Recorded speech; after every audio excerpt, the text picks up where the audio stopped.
رسوله الكريم اما بعد فاعوذ باللہ من الشیطان الرجیم بسم اللہ الرحمن الرحیم۔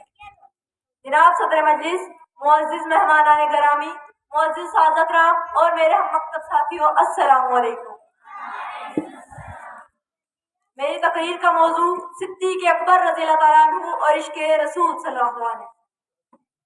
جانشین سید ابرار کی باتیں کرے، مصطفیٰ کے پہلے پہلے پیار کی باتیں کرے، جن کی نظروں میں ہمیشہ جلوائے جانا رہا، عاشقوں کے قافلہ سالار کی باتیں۔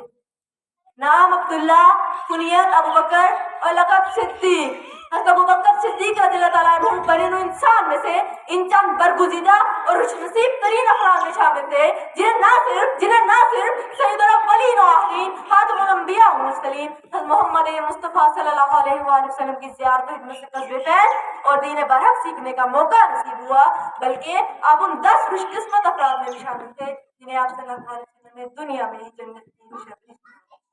امیر المومنین ہے آپ، امام المسلمین ہے آپ، نبی نے جنتی جن کو کہا صدیق اکبر ہے۔ جناب صدر، اگر ہم صدیق اکبر رضی اللہ تعالیٰ عنہ کی زندگی پر نظر ڈالیں تو آپ کی زندگی عشق رسول کا مرکب نظر آتی ہے۔ ہجرت مدینہ کے اس یادگار سفر میں جس طرح ابو بکر نے رحمت للعالمین کی ہمت و پاسبانی کا فریضہ سر انجام دیا، یقیناً تاریخ اسلام کو اپنا قابل احترام ہے۔ شب ہجرت بھی تھا جو ہم سفر محبوب داور کا، شب ہجرت بھی تھا جو ہم سفر محبوب داور کا، وہی وارث بنا سرکار کے محراب۔ جناب صدر، حضرت ابوبکر صدیق رضی اللہ تعالیٰ عنہ کی عشق رسول کی سب سے روشن مثال غار ہرا کا وہ واقعہ ہے کہ جب آپ صلی اللہ علیہ وسلم کی آرام و سکون کی خاطر حضرت ابوبکر صدیق رضی اللہ تعالیٰ عنہ اپنے پاؤں کو ایک ساتھ رسواتے رہے پر اپنے محبوب کے آرام میں خلل نہ آنے۔ جو یار غار محبوب خدا صدیق اکبر ہے، جو یار غار محبوب خدا صدیق اکبر ہے، وہی یار مزار مصطفیٰ صدیق اکبر۔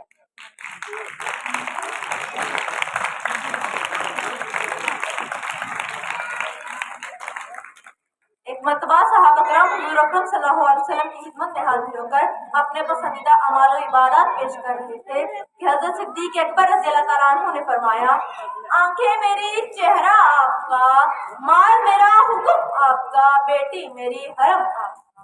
اور اس نصیبی دیکھیے کہ اللہ تعالیٰ نے آپ کی دین خواہشات کو پورا فرمایا۔ سفر ہجرت میں غار ثور میں آپ کا سر مبارک اپنی گود میں رکھ کے آپ کے چہرہ مبارک کا دیدار۔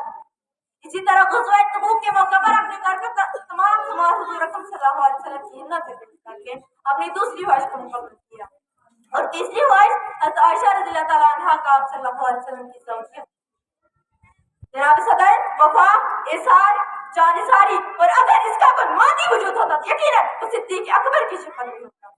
یقیناً منبع خوف خدا صدیق اکبر ہے، یقیناً منبع خوف خدا صدیق اکبر ہے، حقیقی عاشق خیر الورا صدیق اکبر۔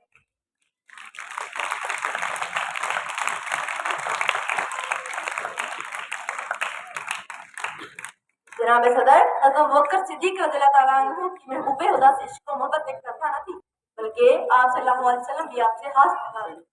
ایک موقع پر آپ نے ارشاد فرمایا، ان اللہ بعث الیکم وکنتم غلبتا وقال ابوبکر صدقتا، یعنی اللہ نے مجھے تم لوگوں کی جانب مبعوث فرمایا جب تم سب نے مجھے جھٹلایا تو ابوبکر نے میری تصدیق کی۔ آخر میں بس یہی کہنا چاہتی ہوں، اللہ مجھے اور آپ کو عاشق رسول بنائے۔ ہمارا حلیہ آبا یہ باور ٹائم تھا، ہم اسی آخری نبی کی امتی ہے کہ جس سے صحابہ کرام نے ایسا سچا عشق کر کے دکھایا کہ جس کی مثال پہلا مددگار، پہلا صحابی، نبی نے جسے ہر قدم پہ دعا دی، افضل بشر بعد از انبیاء ہے، وہ جانے صداقت، وہ جانے وفا ہے، نبیوں سے کمتر، اماموں سے اعلیٰ، محمد سے ہر دم وفا کرنے والا، وہ صدیق اکبر جس کا لقب ہے، وہ پہلا خلیفہ، وہ پہلا